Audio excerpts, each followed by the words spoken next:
जो मैं बोल रही ਤੁਹਾਨੂੰ समझ आ रहा है? ਵੈਰੀ ਗੁੱਡ ਬੱਚਿਓ। ਅੱਜ ਆਪਣਾ ਟੌਪਿਕ ਹੈਗਾ ਹੈ ਦਿਨਾਂ ਦੇ ਨਾਮ। ਸਭ ਨੂੰ ਪਤਾ ਹੈ ਦਿਨਾਂ ਦੇ ਨਾਮ ਦਾ? ਵੈਰੀ ਗੁੱਡ ਸਾਰਿਆਂ ਨੂੰ। ਚਲੋ ਠੀਕ ਹੈ ਬੱਚਿਓ, ਮੈਂ ਅੱਜ ਸਾਰਿਆਂ ਨੂੰ ਦੁਬਾਰਾ ਰਿਪੀਟ ਕਰਾਵਾਂਗੀ। ਠੀਕ ਹੈ, ਦਿਨਾਂ ਦੇ ਨਾਮ ਜੋ ਸਭ ਤੋਂ ਪਹਿਲਾਂ ਆਉਂਦੇ सोमवार, मंगलवार, बुधवार, वीरवार, शुक्रवार,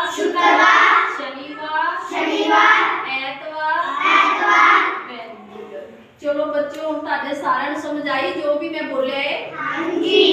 वेरी गुड। चलो हम बोल के एक एक बच्चा सारे नाम रिपीट करो जो जो मैं नाम बोले। दिनां दे नाम दसो, तुसीं दसो भैया। हाँ उच्ची बोलो। Very good. गुड। हाँ जी हाँ जी। वीर तो की आता है? वीरवार तो बाद आता है शुक्रवार। शुक्रवार तो बाद वेरी गुड। हाँ जी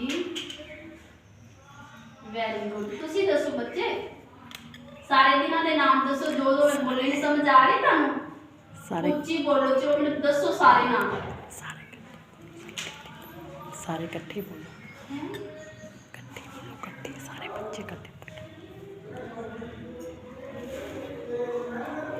सारे इकट्ठे बोलो ठीक है। सारे उच्ची बोलो सारे जो भी मैं जिन्ने भी दिनों के नाम दसते ने सारे बोल के दसो। सोमवार, मंगलवार,